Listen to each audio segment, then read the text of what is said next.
Dans une maison où le silence pesait comme une chape de plomb, où chaque mot semblait chargé de sous-entendus et chaque regard lourd de secrets non dits, Juliette, une fillette de 12 ans au cœur ardent et au regard perçant, sentit une boule se former dans sa gorge un soir.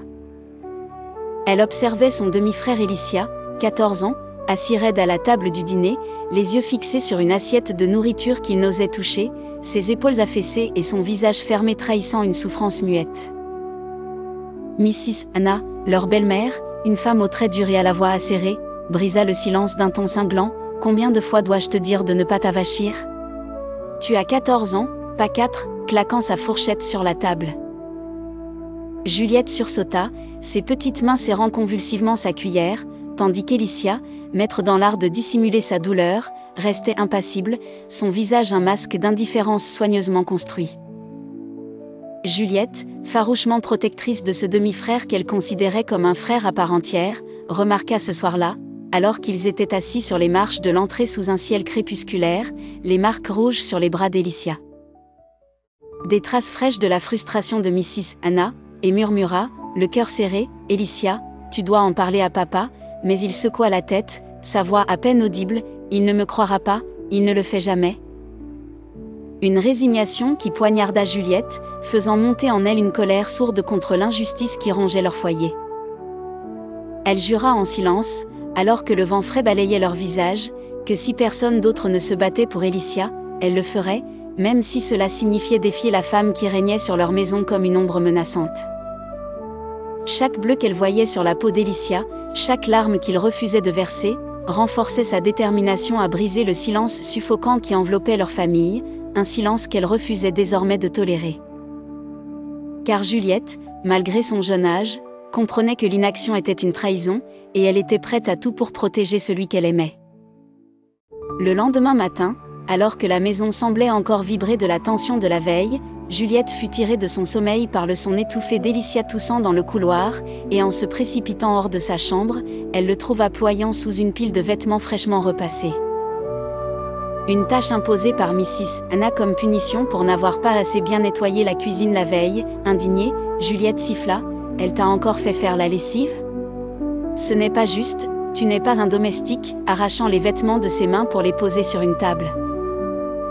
Elicia, les yeux emplis d'un mélange de gratitude et de terreur, murmura, « Ne rends pas les choses pires, Juliette, s'il te plaît », des mots qui lui brisèrent le cœur, révélant l'ampleur de sa résignation face au cycle incessant de cruauté. Cet après-midi-là, en apercevant Elicia cachée dehors, ses jointures enflées après une réprimande pour avoir mal plié des chemises, Juliette sentit des larmes monter mais les refoula, déclarant avec une ferveur tremblante, « Ça doit s'arrêter ».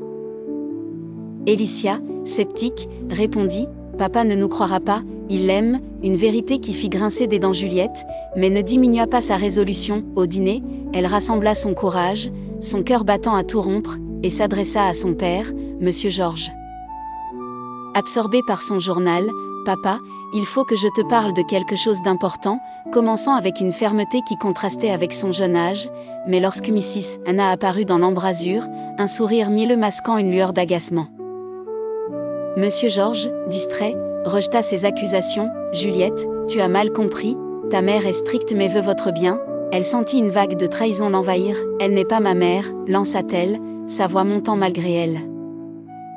Et elle ne fait rien de bien pour personne, mais son père, agacé, coupa court, « Ça suffit, Juliette, excuse-toi auprès de ta mère », une injonction qui la fit quitter la table en trombe, les larmes aux yeux, blessée par son refus d'écouter. Seule dans sa chambre, elle arpenta le sol, la colère et la frustration bouillonnant en elle, mais loin de s'avouer vaincue, elle jura de trouver un autre moyen, car Elicia, avec ses bleus et son silence, comptait sur elle. Déterminée à ne pas laisser le rejet de son père briser son élan, Juliette, le cœur lourd mais l'esprit en feu, décida de transformer sa colère en action. Saisissant un vieux carnet sur son bureau pour y consigner chaque détail de la cruauté de Mrs. Anna, un acte de rébellion silencieux contre l'injustice qui régnait dans leur foyer. Elle nota méticuleusement chaque incident, les punitions absurdes comme la lessive imposée à Elicia, les insultes cinglantes, les bleus qu'elle découvrait sur ses bras et ses mains. Inscrivant les dates, décrivant les marques avec une précision presque clinique, chaque mot écrit comme une arme contre le silence oppressant. Le carnet devint son refuge, un témoignage de la vérité qu'elle refusait de laisser ignorer, et elle le gardait caché sous son pull, l'emportant partout, observant Mrs. Hannah avec une vigilance accrue, notant chaque regard dur, chaque ordre déraisonnable. Un après-midi, alors que Mrs. Hannah réprimandait Alicia dans le salon pour avoir renversé un verre d'eau, sa voix tranchante résonnant, « Tu es inutile, comme ta mère », levant la main comme pour le frapper, Juliette, tapie dans le couloir, saisit son tablett et commença à enregistrer. Son cœur battait à tout rompre alors qu'elle capturait la cruauté brute de la scène. Lorsque Mrs. Hannah s'éloigna, Alicia aperçut Juliette et secoua la tête en signe d'avertissement, mais elle lui adressa un hochement rassurant, son regard déterminé. Ce soir-là, dans l'intimité de sa chambre, elle visionna l'enregistrement, chaque mot cruel de Mrs. Hannah renforçant sa résolution, et elle sentit une montée d'espoir. Son père pourrait ignorer ses paroles, mais il ne pourrait nier ce qu'il verrait de ses propres yeux. Cette vidéo, tremblante mais claire, était la première pierre d'un édifice de preuves qu'elle construirait pour libérer Alicia, une preuve tangible que Mrs. Hannah ne pourrait balayer d'un sourire faux. Juliette, à peine 12 ans, comprenait que cette démarche était risquée, que défier sa belle-mère pourrait attirer sa colère, mais la vision des bleus d'Alicia, de son regard éteint, la poussait à continuer. Elle savait que rester silencieuse équivalait à abandonner son demi-frère, et cela, elle ne le permettrait jamais. Le carnet et la vidéo devinrent les premiers pas d'une mission dangereuse mais nécessaire. Une mission pour briser le mur de silence qui protégeait la cruauté et ramener la lumière dans leur maison fracturée. Forte de sa première preuve vidéo, Juliette attendit le lendemain soir pour approcher son père dans le salon, son tablett serré contre sa poitrine, son estomac noué par une nervosité mêlée d'espoir.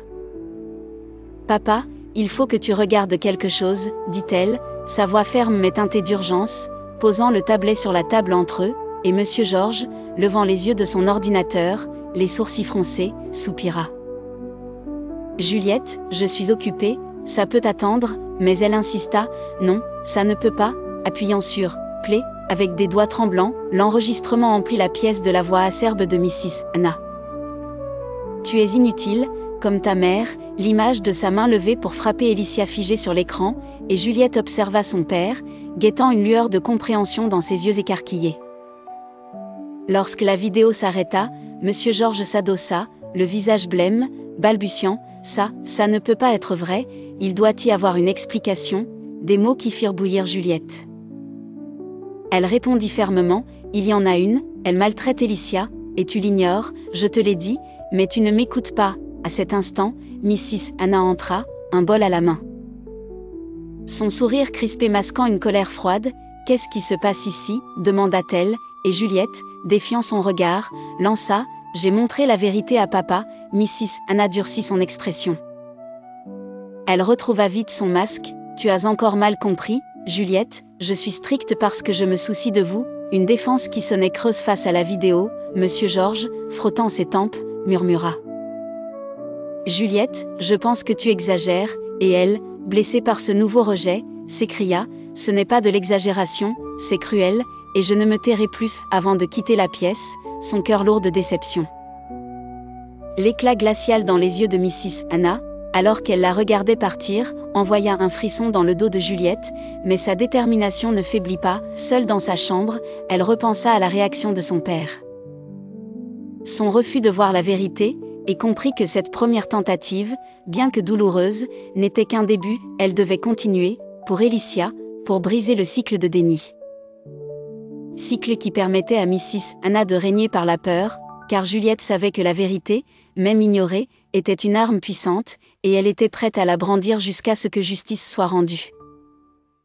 Les jours suivants, la maison devint un champ de bataille silencieux, où les regards calculateurs de Mrs. Hannah suivaient Juliette comme une ombre, sa prudence nouvelle masquant à peine la colère qui couvait sous sa façade. Elle tempérait ses éclats, mais ses ordres à Alicia restaient durs.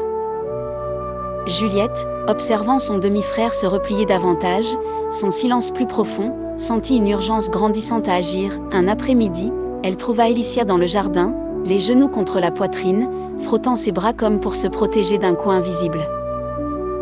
Alicia murmura, « C'est pire maintenant », elle ne crie plus autant, mais ses regards.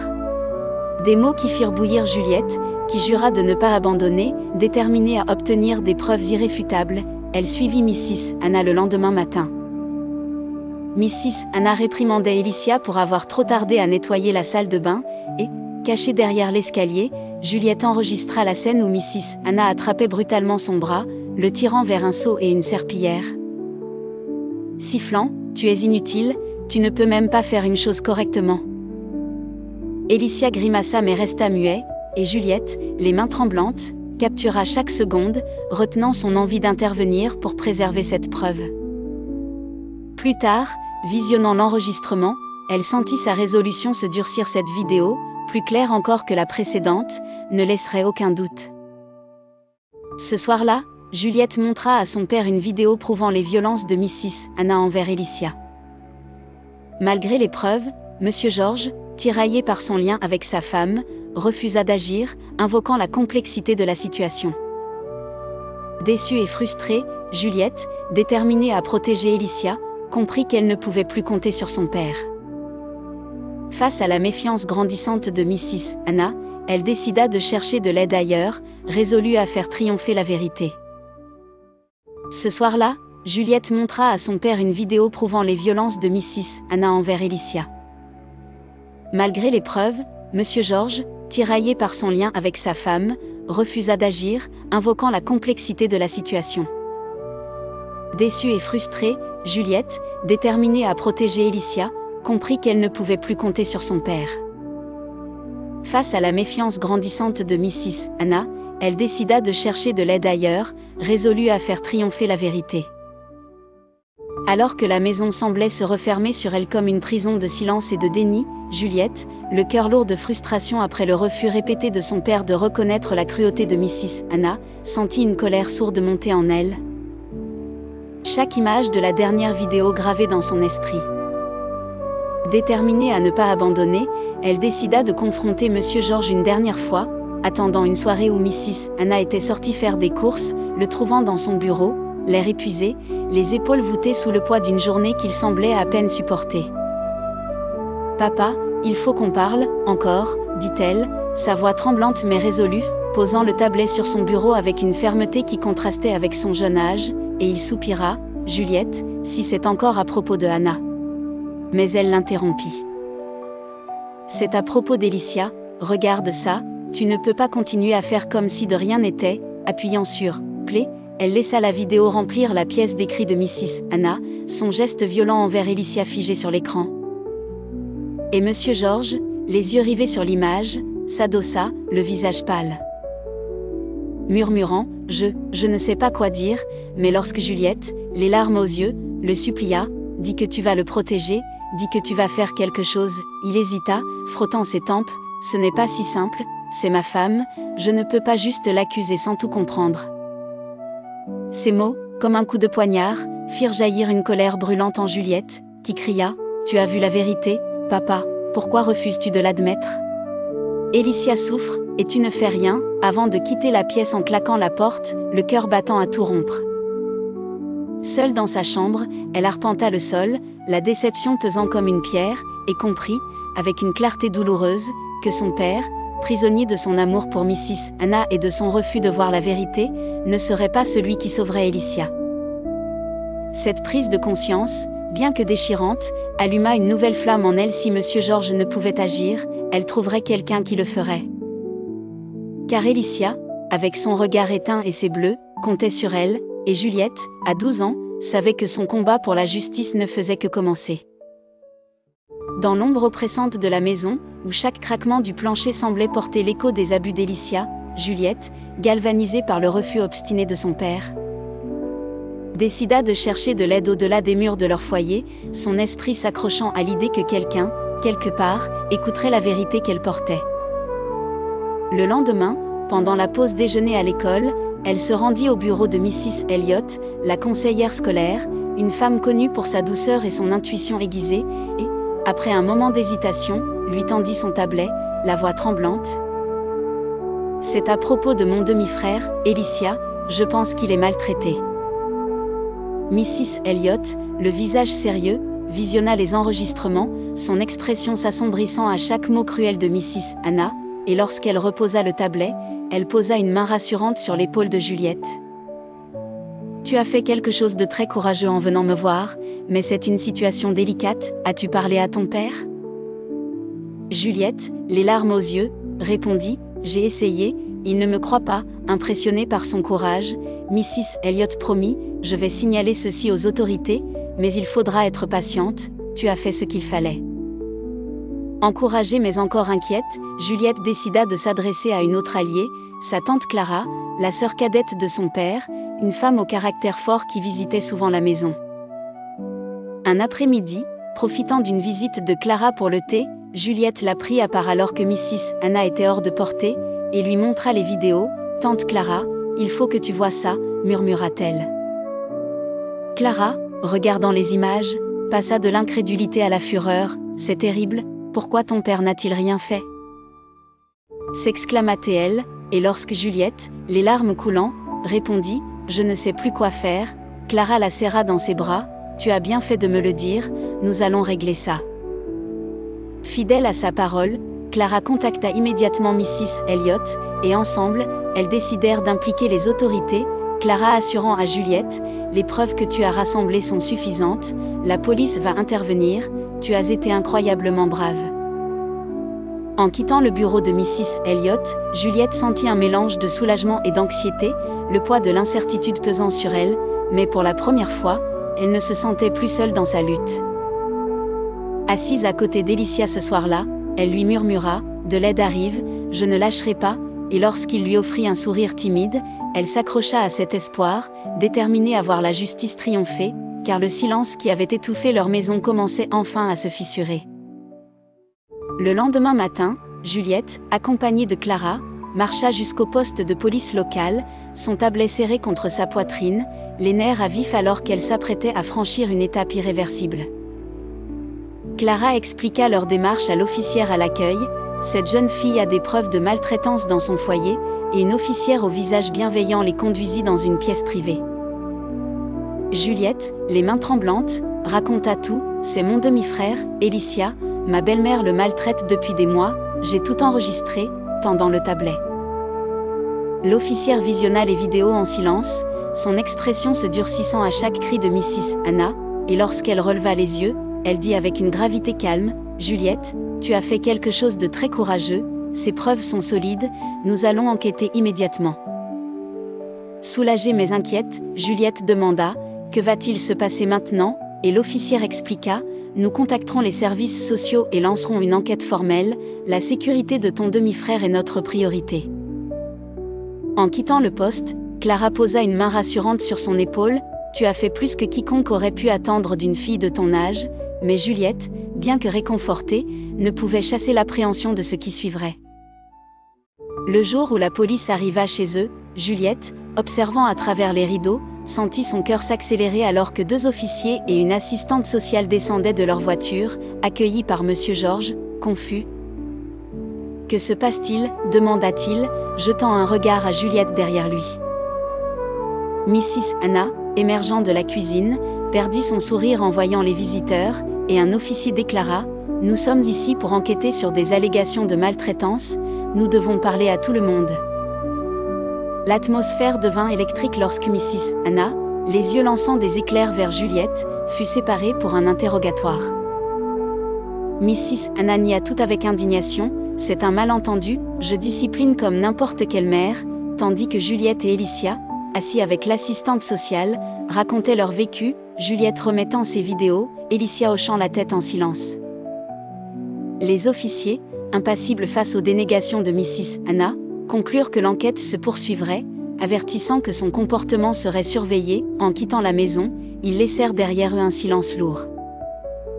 Juliette sentit une lueur d'espoir, les rouages de la justice tournaient, et elle savait qu'il n'y avait plus de retour en arrière, la vérité qu'elle avait exposée commençant à ébranler les fondations de la cruauté qui avait régné trop longtemps. Après l'intervention des officiers, la maison est plongée dans une atmosphère tendue. Mrs. Anna, furieuse, nie les accusations, tandis que Monsieur Georges, bouleversé par les preuves, commence à douter. Juliette confie à son père tous les abus subis, et celui-ci, accablé, admet son aveuglement. Le lendemain, Mrs. Anna est arrêtée, lançant des menaces à Juliette avant d'être emmenée.